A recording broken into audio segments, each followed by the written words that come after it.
Assalamualaikum warahmatullahi wabarakatuh. Ya, Bapak Ibu semua, perkenalkan nama saya Dr. Hendra Sutisna M. Biomed. Dan saya adalah anggota Perhimpunan Dokter Keluarga Indonesia cabang Sumatera Utara. Dan dalam WhatsApp online ini, dalam seminar WhatsApp online ini, saya akan berbagi ilmu tentang diabetes mellitus kepada Bapak Ibu semua. Ya, di masa pandemi COVID-19 ini, kita tentunya semua orang di seluruh dunia perlu menjaga kesehatan diri untuk menghindari terinfeksi virus COVID-19 yang saat ini sedang bergejolak di seluruh dunia. Ya, Bapak Ibu, sebelum melangkah lebih jauh, saya ingin memberitahukan apa sih pengertian diabetes mellitus itu, ya. Ya, diabetes mellitus ini sering disebut dengan kencing manis, ya. Yaitu penyakit di mana kadar gula darah di dalam darah itu sangat tinggi. Karena tubuh tidak mampu melepaskan dan menggunakan insulin itu. Nah, insulin adalah hormon yang dibuat oleh organ yang namanya pankreas, Bapak Ibu. Organ ini adanya di dalam perut kita, di dalam rongga perut kita ya. Dan dia yang membentuk insulin itu. Ya. Apa itu insulin? Insulin merupakan zat utama yang bertanggung jawab dalam mempertahankan kadar gula darah. Ya. Jadi insulin ini menyebabkan glukosa darah ini berpindah dari plasma darah, dari sel-sel cairan darah ke dalam sel tubuh kita.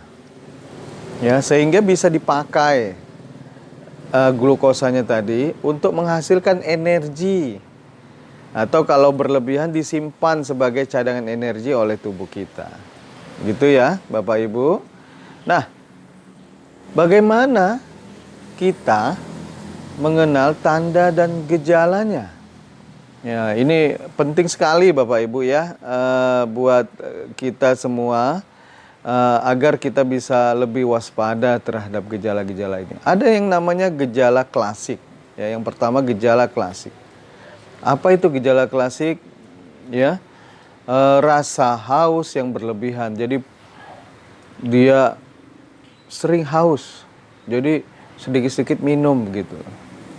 Wah, ini sebuah gejala awal ya. Kemudian sering lapar. Rasa lapar yang berlebihan. Jadi makan normal orang 3 kali dalam sehari, dia mungkin bisa lebih. Ya, karena sering lapar kembali gitu ya. Nah, ini sebuah tanda-tanda yang harus kita waspadai Bapak Ibu. Kemudian sering kencing. Ya, sering kencing ini juga sebuah tanda klasik bagi pasien-pasien dengan diabetes mellitus, ya. Bolak-balik ke kamar mandi, buang air kecil ya. Nah, dan itu juga salah satu penyebab dia sebenarnya sering haus karena sering kencing begitu, sering buang air kecil. Nah, akhirnya cairan tubuhnya menurun ya. Dan rasa hauslah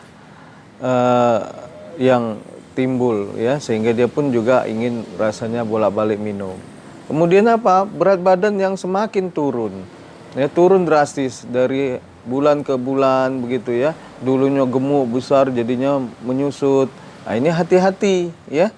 Bukan tandanya wah bagus kita mau langsing begitu ya, tapi ini sebuah pertanda. Jadi harus diperiksa segera ya. Gejala lain apa, dokter?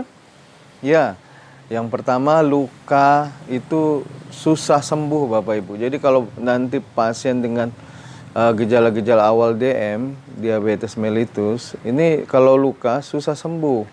Ya, jadi yang ada lukanya mungkin bertambah berat ya, yang kita kenal dengan gangren begitu.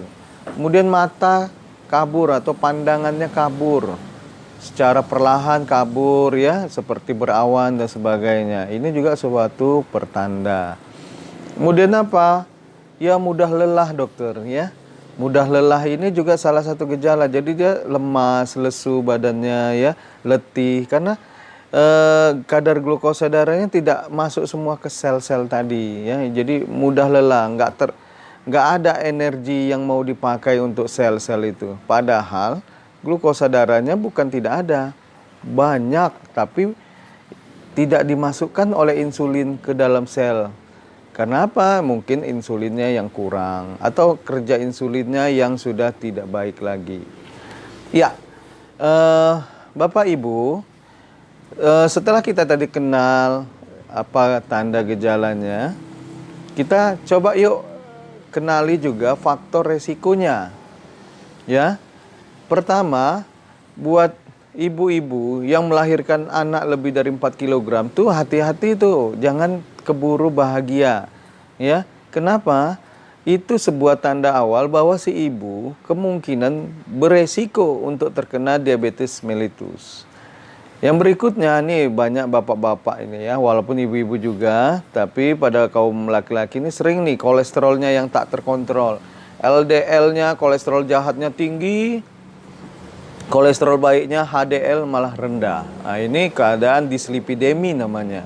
Ini harus hati-hati, maka kita harus rajin kontrol untuk periksa kadar glukosa dan kadar kolesterol darah. Kemudian pada orang-orang yang usianya di atas 40 tahun, nah ini perlu hati-hati nih, kemungkinan terjadi proses degenerasi dari sel-sel pankreas. Jadi makin lama makin usang, makin haus ya, makin aus sel pankreasnya sehingga penghasilan insulin makin berkurang.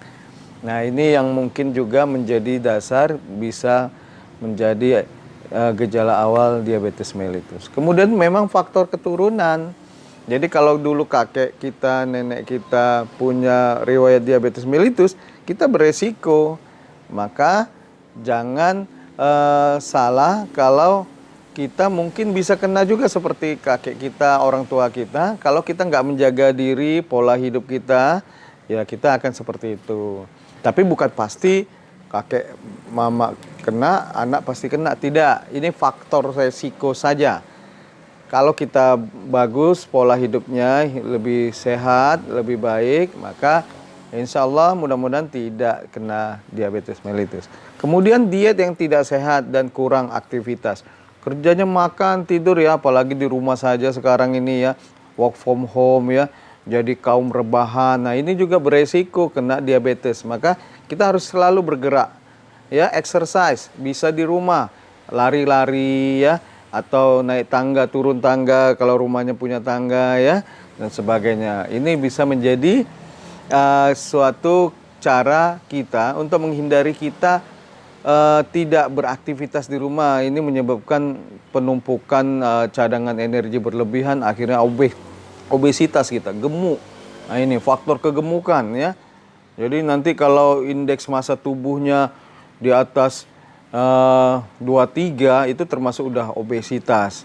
Ya Bapak Ibu nanti bisa ukur sendiri berapa berat badannya per tinggi badan dikuadratkan. Nanti kita ketahuan itu indeks massa tubuh kita. Kalau di atas 23 angka skornya itu, wah ini kita termasuk yang obes ya. Jadi hati-hati. Oke Bapak Ibu. Nah selanjutnya, kebiasaan yang dapat menyebabkan diabetes. Apa itu dokter? Banyak makan gorengan. Ini penting ya. Kalau banyak makanan berlemak, goreng-gorengan, ini juga faktor risiko. Kemudian banyak minum alkohol atau minuman bersoda. Ini berupa kebiasaan yang buruk yang bisa merusak tubuh kita. Jadi harus dihindari sahabat.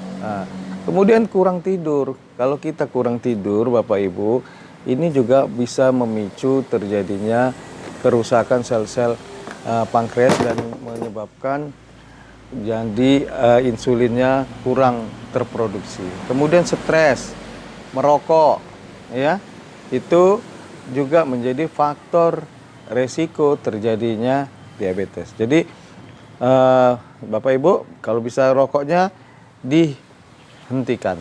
Kalau belum bisa dok, dikurangi perlahan-lahan. Insya Allah Kalau kita niat kuat, kita bisa menurunkan keinginan merasa merokok itu. Kemudian stres, kendalikan stres, lebih dekat sama Tuhan, lebih dekat sama Yang Kuasa.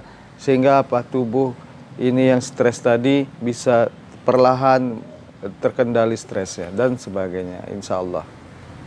Ya, Bapak Ibu, kalau sudah kena diabetes mellitus ini, memang penyakitnya susah disembuhkan. Tapi bisa kita kontrol. Karena kalau tidak kita kontrol, maka penyakit ini bisa memberikan komplikasi pada organ lain. Contohnya, kerusakan jantung, ya, bisa pembuluh darah jantung itu tersumbat, jadinya serangan jantung. Kerusakan saraf, ya, bisa stroke orangnya itu. Kenapa? Terjadi penyempitan pembuluh darah di otak. Kemudian di ginjal, penyempitan pembuluh darah di ginjal, akhirnya gagal ginjal. Bisa kerusakan jaringan lain, ya. Kerusakan pembuluh-pembuluh darah kecil, mikrosirkulasi, ya, jadinya mata juga nanti jadinya buta karena aliran pembuluh darah di mata kecil-kecil itu rusak, jadinya katarak, kebutaan. Disfungsi seksual, ya, terutama ini pada kaum laki-laki ini menjadi sebuah momok yang menakutkan kalau terjadi gangguan seksualnya akibat aliran darah yang kurang lancar ke organ vital tadi, ya, sehingga apa? Menyebabkan dia disfungsi seksual. Ini mengerikan sekali. Ya, Bapak Ibu, bagaimana sih kriteria diabetes? Nah, ini saya tunjukkan, ya. Kriteria diabetes, ya, menunjukkan gejala diabetes. Itu yang pertama. Tadi yang banyak kencing, banyak makan, lapar aja, ya. Kemudian menunjukkan apa? Kadar gula darah yang random atau yang acak kapan-kapan ibu periksa itu tiba-tiba kok lebih dari 200, ya, begitu, ya. Jadi ibu udah punya keluhan sering kencing, ya, sering lapar, ya. Ya gitu. Kemudian ibu periksa ke klinik. Di atas 200. Nah, ini tanda gejala diabetes. Atau menunjukkan gejala-gejala diabetes klasik tadi. Dan kadar gula darah puasa, ibu puasa, jadi setelah periksa 200, nggak terima tuh, curiga. Jadi puasa ibu, besok rencana periksa, jadi malamnya puasa 10 jam. Ya, besok ibu periksa sama di klinik, ternyata lebih dari 126 mg per desiliter. Nah, itu juga tanda gejala atau diabetes, ya. Kemudian kadar gula darah 2 jam pada tes toleransi glukosa. Jadi misalnya begini, ibu habis makan, tadi habis puasa terus makan, 2 jam setelah makan diperiksa lagi. Kalau lebih dari 200, ini sebuah tanda gejala diabetes. Pilar pengelolaan diabetes itu ada 5, ya. Pertama, asupan gizi yang seimbang, ya. Kemudian mengikuti senam sehat, prolanis dan sebagainya. Olahraga, exercise, ya, olahraga yang sifatnya aerobik, ya. Nah, kemudian pemeriksaan yang rutin dan meminum obat, ya. Kalau misalnya insulin, ya, dengan teratur insulinnya. Kalau masih tablet oral, obat oral itu syukur sekali itu bisa perlahan diturunkan dan sebagainya, ya. Ya. Kemudian saya ingin membagi 4 tips cara mudah mencegah diabetes. Yang pertama, selalu kontrol kadar gula darah ibu, ya.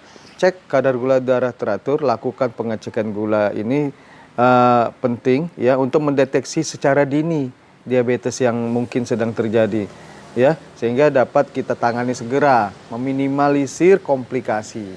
Jadi kalau makin cepat diperbaiki itu lebih baik, ya. Yang banyak kan orang nggak tahu dia sakit gula, tiba-tiba sudah komplikasinya aja yang terjadi, begitu.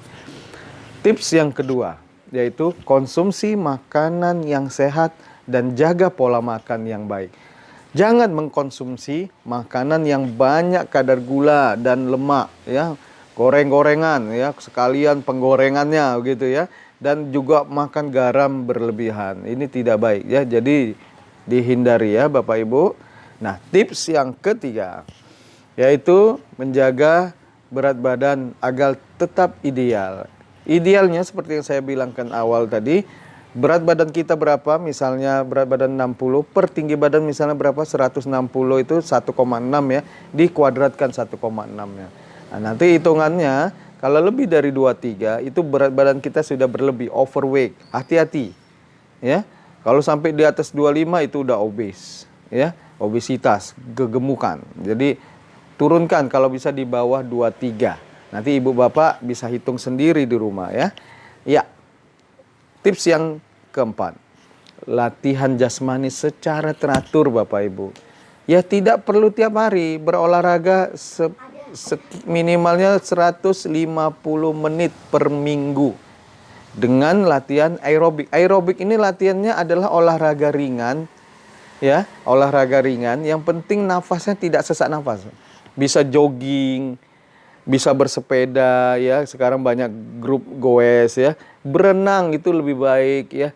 Nah, minimal 30 menit ya, 3 kali seminggu ibu bapak bisa olahraga ya, bisa di rumah jalan kaki jogging ya sehabis sholat subuh, atau mau berenang boleh, atau bersepeda kalau ada sepeda dan bersama keluarga ya, silakan. Bisa kita bagi latihannya 3 sampai 4 kali seminggu. Gitu ya Bapak Ibu. Nah, mungkin itu yang bisa saya sampaikan pada pertemuan kali ini. Saya kira Bapak Ibu semua bisa memahami presentasi saya hari ini, dan semoga kita bisa menerapkannya bersama, karena sesungguhnya semua itu kita harus upayakan ya. Jadi kita harus ada ikhtiar, kita usaha agar terhindar dari penyakit-penyakit yang tidak kita inginkan. Kalau diabetes ini kita tidak kontrol, maka dia bisa menimbulkan komplikasi lain, termasuk resiko terinfeksi COVID-19 lebih besar. Dan apabila pun terinfeksi, keadaan penyakitnya, gejala penyakit dari COVID-nya yang dialaminya bisa lebih berat dari orang-orang yang tidak mengalami penyakit lain seperti diabetes. So, Bapak Ibu semua harus jaga kesehatan dan jaga diri dari tertular infeksi virus COVID-19 ini. Ya, demikian dari saya, Dr. Hendra Sutisna M. Biomid. Mohon maaf atas segala kekurangan. Wabillahi taufik wal hidayah. Assalamualaikum warahmatullahi wabarakatuh.